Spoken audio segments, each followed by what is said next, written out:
Hello mga kalonger. Maglolo visit po tayo kay paring Jello. Ayan. What's up mga kalongher?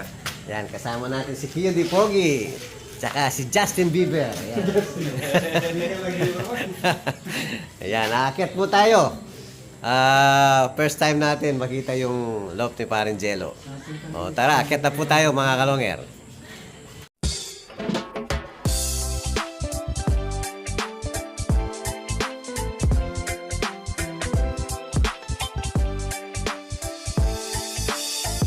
Ibang klase yung galing kapag sinabing si long hair. Sa kalapati niya ay bibilid ka. Swabe yung dating, ibong merong linyada. Mga linyadang hindi basta-basta, malayo na ang narating. Kinilusan di puro salita, kaya kilalang magaling. Sa mabala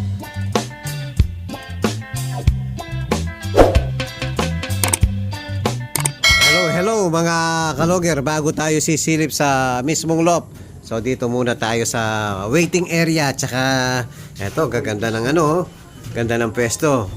Anong kwento na tong mga kwento ng mga to? Pare, papakwento naman.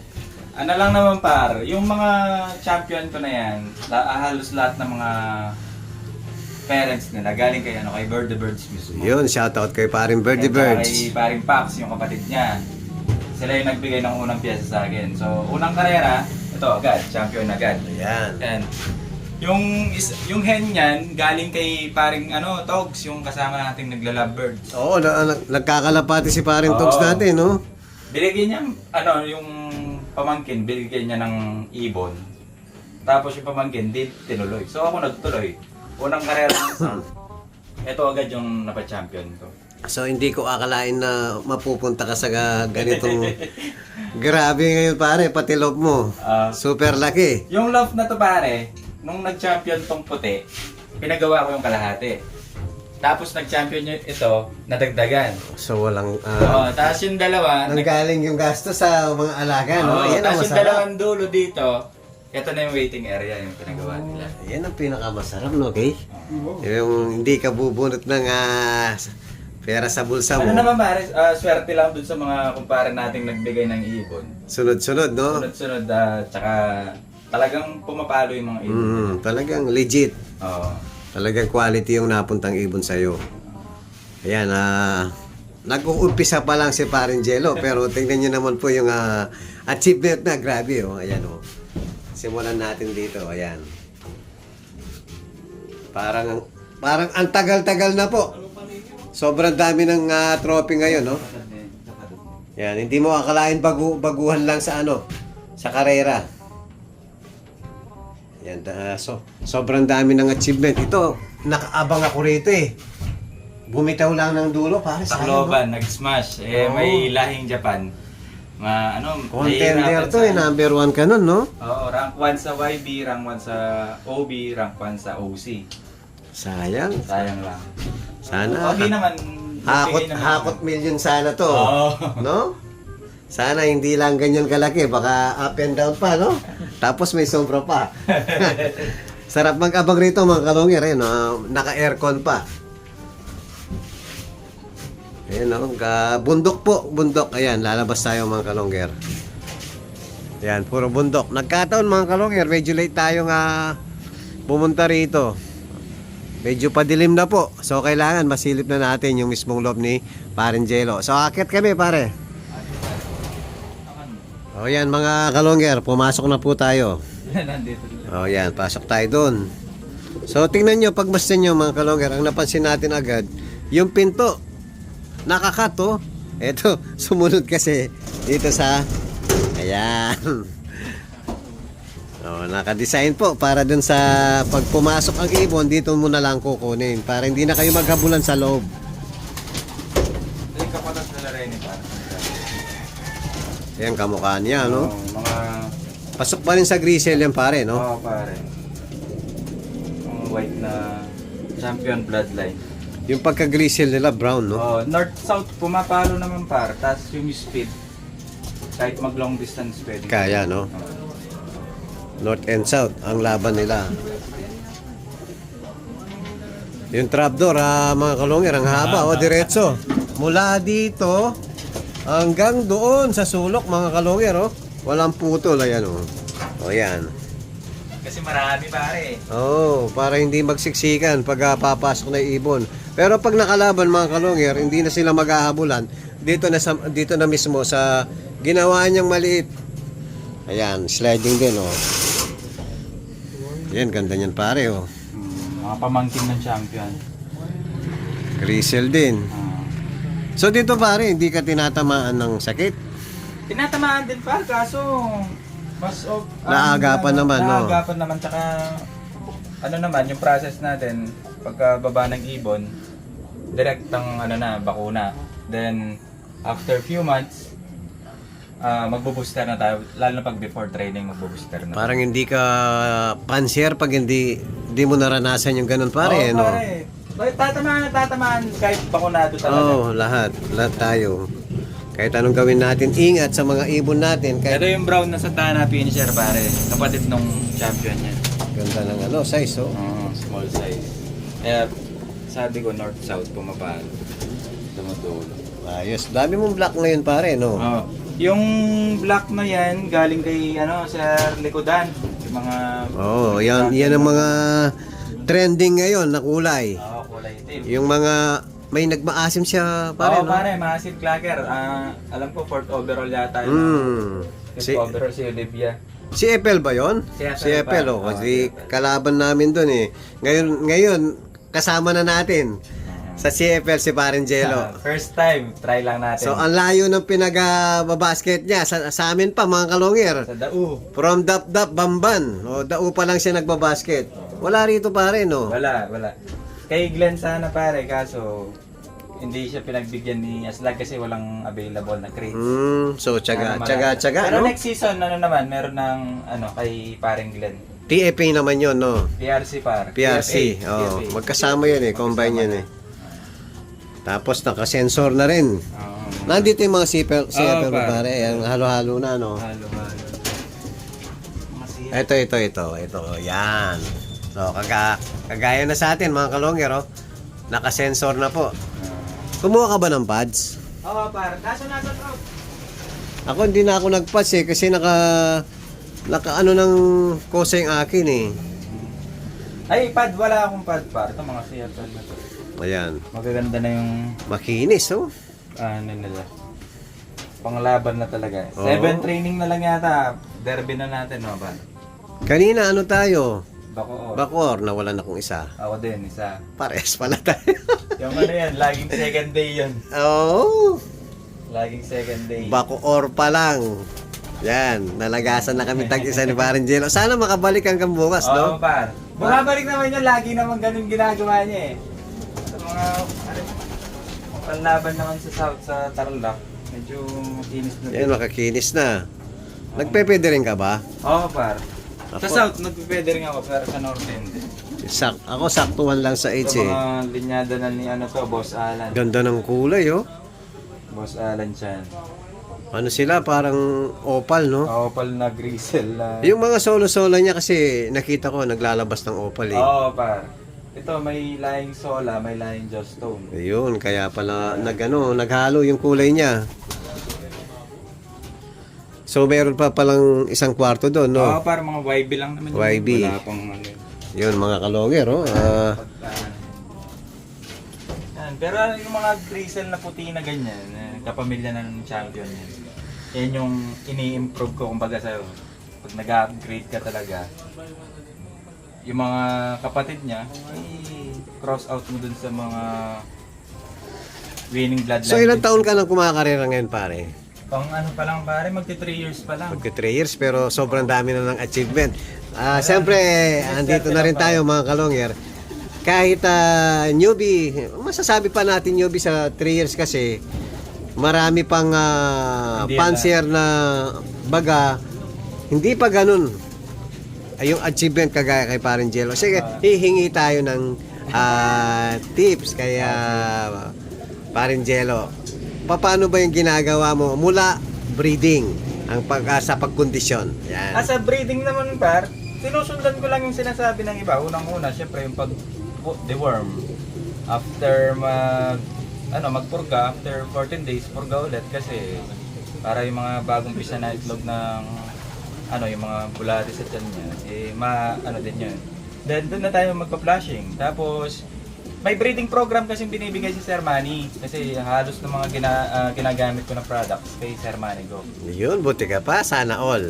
Tapos bibigyan kanya ng breeding tips or breeding guidelines. Same din sa pagko-condition, ganun din naman ginagawa. Then pag pag alam ko ng goods na sila, napasok na yung flushing. Naman yun, basic lang naman sa mga magkakalapati. Halos alam na yan. Flushing, deworm. Tapos i-condition mo na. Pag alam mo nang pumupulbos na yung katawan nila at maganda na yung hipo, i-breed mo na. Pero wag mong i-breed yung hindi maganda yung hipo kasi pag maganda yung quality ng i-breed mo, for sure healthy yung magiging anak nila. Maganda yung bibigay na... Huwag kang magmadali na mag-breed. Huwag kang makiunahan dun sa mga, ganito, nakapag-breed na ng panlaban. Tayo, wala pa. Hindi karera yung pag-breed. Importante kasi yung healthy. Healthy yung mga breeders mo. Doon nagsisimula ang karera. Pare. Sa breeding pare, no? Breeding pare, mahirap kasi yung sa breeding ako, wala akong loftman, wala akong taga-alaga. Sa breeding talaga nakatutok. Tapos dito sa loft dito, pag okay na, maano mo rin naman. Yan. Pag iwiwin na yung ibon, mga kalongger, tatanong natin.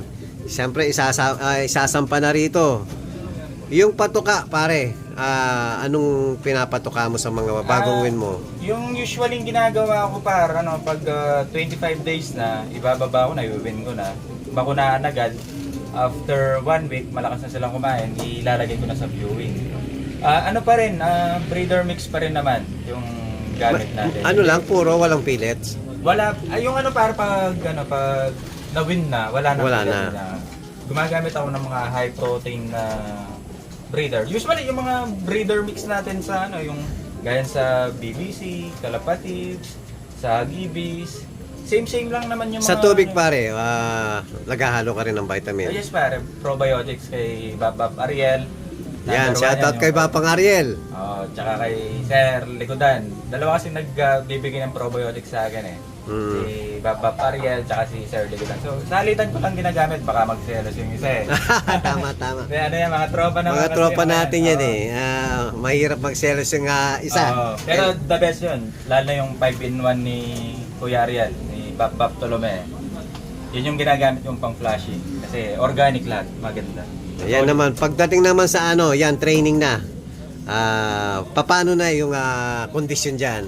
Sa training naman tawag dito, hindi ako mid-toss or magro-road training hanggat hindi lumilipad ng 1 oras yung ibon ko pataas. Yun, Usually, 1 oras. Pag 1 oras na, yun, good na for training yun. Maganda na yung magiging lipad nun kasi kahit malapitan lang, hindi maano yung ibon. Kahit maligaw, kayang-kaya na. Kaya, kasi pag yung ibon, hindi niya kayang lumipad ng 1 oras, pag naligaw dun sa throw point, may stress na yan. May stress, mahirapan bumalik. Agad mapapagod, tapos dapo hanggat sa madagit ng iba. Tapos mawawalan ka na. madaling pasukan ng sakit. Pero the best talaga yung bago ka mag-road training, naka 1 oras na. Nagre-ranging na 1 oras. Nagre-ranging ng 1 oras. Tama pare. Tapos yung sa vitamin, habang nagre-training ka pare, minimal lang na vitamins pag road training. Pero yung the best dyan is yung... Wala pang oral dyan, no? Wala pa yung carbo loading, sa na yan, sa derby na yan. May guidelines din na binibigay si Sir Manny sa mga ganon. Sa training. Sa training. Ayan. Training lang, minimal vitamins, usually sa mga tubig, gano'n. After training, doon naman tayo sa derby. Yan, kondisyon sa derby. Ayan nga yung sa derby, doon na magkakatalo. 2 weeks before derby, nagbibigay na akong gamot na minimal hanggang pataas. Kasi yung iba sinasabi nila, kailangan kung ano yung binigay mo doon sa first lap hanggang doon sa last lap, yun na yun. Pero hindi ko ginagawa. Nag-a-adjust ka pa rin. Iba yung opinion ko dun eh. Oo, kanya-kanyang ano yan, Kanya diskarte. diskarte kung saan sila gamay, Oo, dun mo gagawin. tama. Kung hindi mo naman gamay yung ginagawa nila, ba't mo gagawin, di ba? Oo. Mas okay yung sa akin naman ginagawa ko from first 2 weeks before Derby. Nakakatikim na sila ng gamot. Tama, pares tayo pare. Siguro mga Para ma-adapt mo yung tama ng ano. malasahan lang ba yung gamot Oo. na ano, at least yung impact sa katawan nila hindi sila mabigla. Tama. So dun sa sa first to second lap, same calculation, then third lap, fourth lap, medyo tumataas na. Then dun sa two final lap, all out na. Sa kondisyon yun, no? Oo, para. Baka pwede mo bigyan ng idea yung mga, ano ba yung ginagamit natin dyan? Syempre number 1 yung Victory products. Champion pills, digestion pills, Calci Plus. Yan, yung tatlong na yan, yung pinaka the best, tsaka yung B12 ni Sir Manny. Yun yung the best. Yan, Ano lang, almost siguro 90% ng mga ginagamit ko, Victory lahat. product ni Oo, tapos yung the rest, Sir Manny. the rest ano na yung mga B-Pure, Golden Powder. So Golden Powder kay Sir Manny din. Mga B-Pollen, tapos probiotics, tsaka 5-in-1 ni Bap Regal, tsaka si Sir Ligo. Bali yung North and South, pare, iisa lang yung kondisyon mo. Usually pag ganun, pag semifinals and finals, doon lang ako nag-all out sa North. Lalo na pag Tacloban, no? Oo. Hindi, sa Norte par. Sa Norte. Pero sa South, pag nag 400 kilometers na yan, all out na ako. Todo na. Oo, basta matnog na yan. Todo na yan. Kasi may last two, before semifinals, minsan matnog eh. Oo. Minsan allen. So, Pagtawid dagat na, no? pag dagat na, i-all out ko na yung... Minsan hindi natin alam kung tama ba to. Oo. Yung idadagdag natin, no?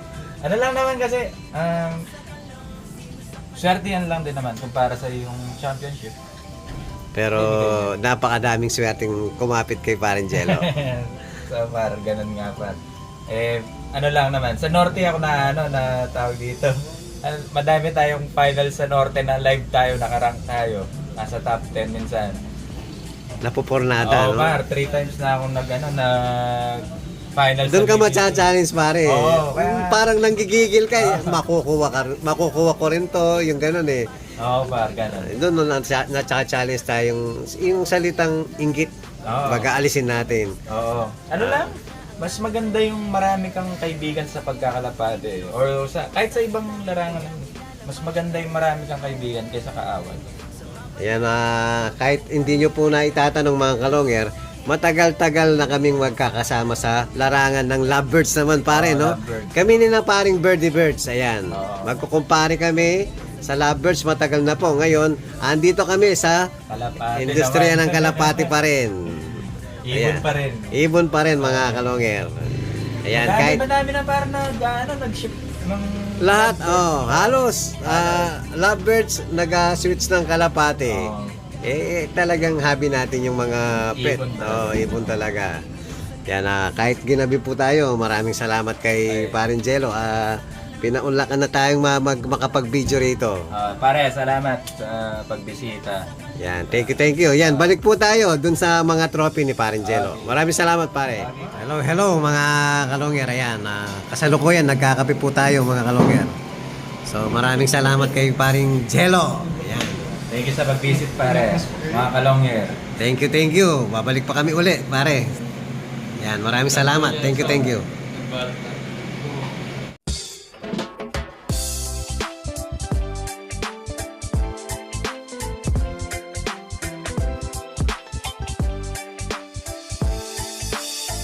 Ibang klase yung galing kapag sinabing si long hair. Sa kalapati niya ay bibilip ka.